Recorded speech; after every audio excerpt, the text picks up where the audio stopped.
Evet, sevgili arkadaşlar, canlarım, ciğerlerim, sayın bütün dünya halkı, Ademoğlu,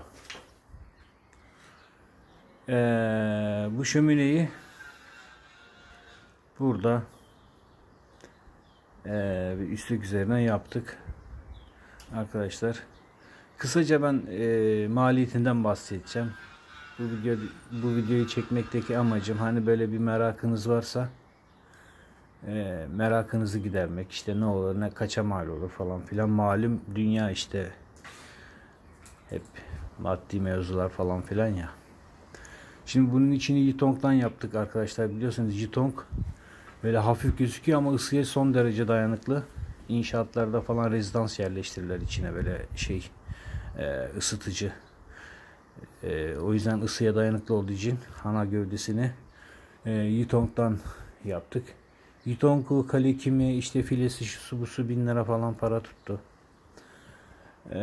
Yine şu patlatma taşlarımız, mermerler, patlatma taşın metresi 250 lira ama ben Bursa'da bunun toptancısını buldum.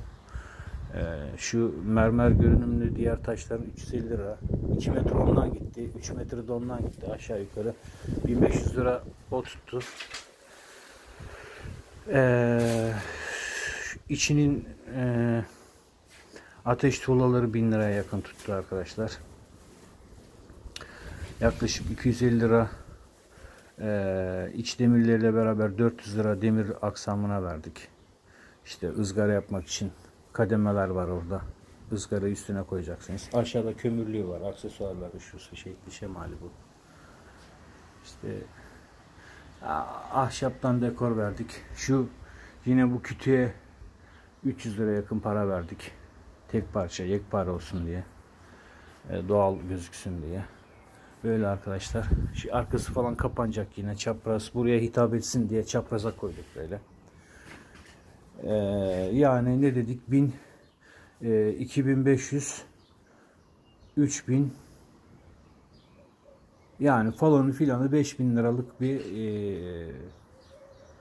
burada sadece malzeme var. Yani ortalama söylüyorum.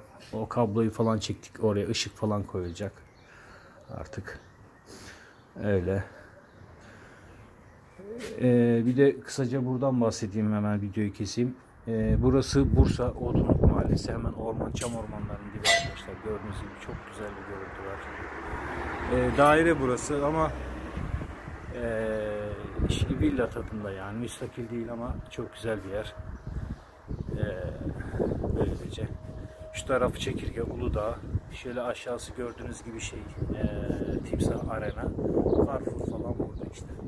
Tam burada Bursa'nın bittiği yer burası. Buradan ötesi zaten çam ormanları. Herkese selamun aleyküm.